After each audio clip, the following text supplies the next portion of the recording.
to Bridget Palacio, was born on May 17, 1930, to Aparicio and Bridget Marin in the beautiful village of Toronto. She was the youngest of 6 children. Her father was employed by the United Fruit Company in Puerto Barrios, Guatemala. She attended elementary school in Morocco and spent holidays with her parents. She moved to Puerto Barrios after completing Standard 6 and found employment. My mother was a woman who loved Morocco. She was born and raised here in Morocco, and it was only circumstances that took her from here.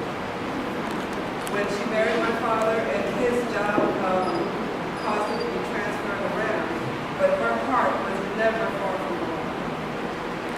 2 things were important to my mother: God and family. As a young married woman, after she married my dad, as I mentioned, thank you. As a young married woman, as my dad was being transferred around, many times she was alone when he would go away to study, taking care of 7 children as a single parent, if you will. But she had such wisdom. She knew how to train us to care for each other. See, I think what many people don't understand is having just 1 child, you're cheating yourself, because you have built-in babysitters when you have more than 1. So she would have us where we were able to take care of the one right under us, division of labor. And one of her rules was that we were to get along. As I said, the thing that was important to her was family. So I could never tell her that I was mad at Felix and I wasn't speaking to Felix. That was not possible in her house, and she made it clear. That is your brother, and you will talk to him. Work it out. So it fostered a unity, a sense of unity, which is what she was all about.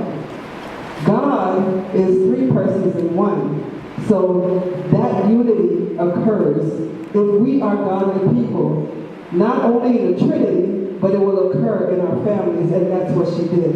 There were times when she was at her wit's end, because again, 7 children, and someone's popping off somewhere. It's always something going on. So then she would say, okay, come on, it's time to say the rosary. That would be around maybe 7 o'clock at night. We would sit as a family and say the rosary, and as she would share later, that's all it took, because all of us, one after the other, would fall asleep, and she would just take us to our beds after she was done saying the rosary. So that was Bridget Palacio, the consummate wise woman.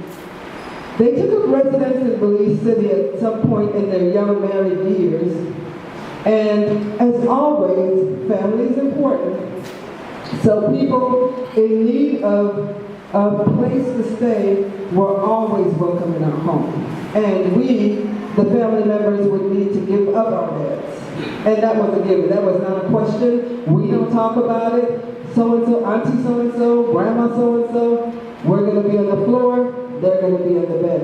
Hospitality at its best. Godliness at its best. Then they looked around Belize City and realized that there would be a chance for us to lose touch with our culture. And that was never going to be a thing that would fit with my mother. You had to know that you were Garifuna.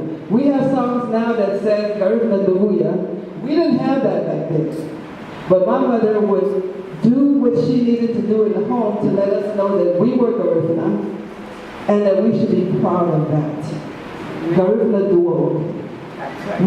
She spoke only Garifuna to us in the home so that we would learn how to speak Garifuna. To the grandkids, she speaks Garifuna. They don't understand, but yesterday, when we saw her, my son, who doesn't speak Garifuna, say, Wake up, Granny. They pick it up. They pick it up when you don't know that they're looking. So Dad reached out to leaders, and of course, whatever Dad did, Mom was always there. Dad reached out to leaders in Belize City, empowered them for us to come together, learn our language, learn our culture, learn our music, our dances. And as a teenager growing up, that's when I was exposed to learning all those things, cultural things, in our home in Belize City. Dad was always, and Mom with him, you're Garifuna, and this is how Garifuna will live.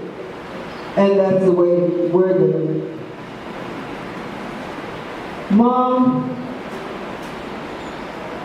was a Proverbs 31 woman, a wife like no other. She uplifted my dad. Her whole identity was to be the person that would bring him up and not take him down. So they made joint decisions. And one joint decision they made was she wasn't going to work because she needed to be at home to raise her children. They didn't want anyone else raising us. And so what that meant was one income, and with the struggles that that comes with. But Mom would make ideal, she'd buy coat, she'd try to come up with some kind of merchandising way to be able to make ends meet. And it never seemed like there was a struggle. I'm sure there was, but they made it look easy. And I believe that it's because they included the Lord in their life. Mom said her rosary every single day of her life and went to daily mass for most of it. A woman of prayer, as Father said. So they got that whole civic thing going on in Belize with the Garifuna duo. And then it was time for them to move on to the United States. A new adventure. A new adventure. We connected with Mr. Pros Castillo and Mrs. Balana Castillo with the Garifuna Choir, and they're seated over there. And once again, they started a new life. Mom went to school, got a certificate in certified nursing assistant, worked 2 jobs, worked in the day and half the night at the age in their 50s. Very energetic, very loving, and caregiving was her passion. Along with that, they took courses in bereavement, so whenever anyone lost a loved one in LA, they were a part of the bereavement committee that would go to that family and help that family make arrangements, help that family pray through the arrangements that they're making, grieve in a way that was very comforting for them. Mom was always the first one to pick up the phone and call someone and speak words of wisdom. Several of you have told me since I've been here that you have been a recipient of those words and how much they meant to you. Someone told me that when they were around 15, she told them some comforting words that she has never forgotten. And she's about my age now, so that shows how much it means when someone tells you something comforting. One of her philosophies in life was she would never say anything mean about a person. She would say, forget the wrong things that they've done, focus only on the good things that they've done.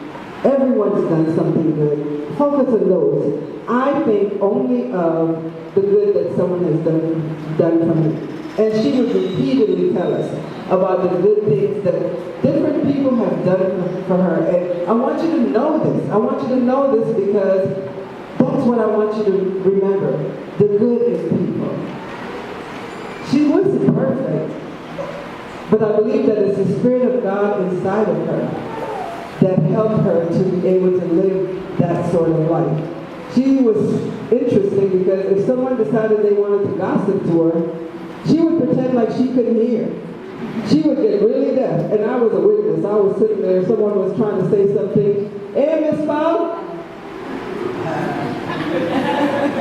Miss Paul? Nothing. Then the person said something nice, all of a sudden she heard it. She got undeaf. That was Mother. It came time that Dad longed to come back to Belize. After staying in LA about 14 years, they decided that it was time for them to come back. And then they were like upwards in their late 60s. But on to a new adventure. They came to Belize City, looked around, saw some things that they wanted to add to what was already going on there as far as keeping up the ritual and uplifting the culture, bringing awareness, and voila, the Garifuna Choir that he was so very proud of, that he poured himself so much into. But it was not about his leadership, it was about them together just helping to spread the good news that Garifuna brings to the community. And I'm proud that I see that not only you guys don't minister just only to the Garifuna community, but you minister and you're well known and everyone looks forward to hearing you. And believe me, while Dad might have been the front runner, Mom was the one right behind him, pointing out different things. With her discerning eye, she would say, this is what is necessary, this is how we should do this, and the two of them together complemented each other well to be able to produce this richness. You guys are all evidence of the richness that they produced in their lives. That's why you're here, because they have impacted you. Then, all of a sudden in their 70s, oh, we got to build a church in Barranco. Really, Dad? Wow. Again, he said, yeah, God told me that it was time for us to have a worship center here in Barranco, and we're going to do it. We were blessed to be a part of the celebration when the church was opened in 2007. It was a great occasion. Again, Mom was the one. Dad was the visionary, but she had the final points, and they envisioned together. This cloth that's over this casket, she's like, people get buried in Barranco, and it's a bare casket. We need to do something about that. She single-handedly went about making sure that she got a cloth, and now she's the recipient of her efforts. Wow.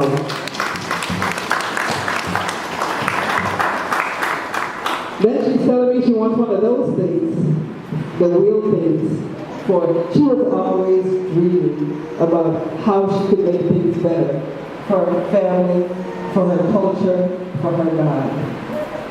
She lived life to the very end. I talked to her on Saturday. She talked very well. Several people talked to her on Saturday. Little did she know that that was going to be the last conversation we were going to have with her.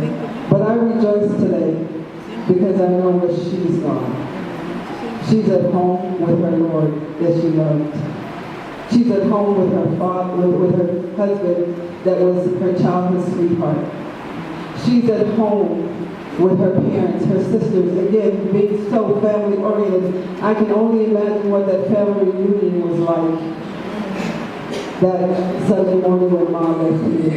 And she was so considerate. She left here on a Sunday morning so that we can have time to gather ourselves and be here today to celebrate her life. Without missing a beat, we'll all be able to leave here on Monday and go back to the things that we do in our lives. But I just want to say that I do appreciate each and every one of you for being here today. I want to say that as long as family is together, we can bear anything. That's what my mom would say, and that's what I'm saying now. Let's work to just be there together with family, with our God. Amen.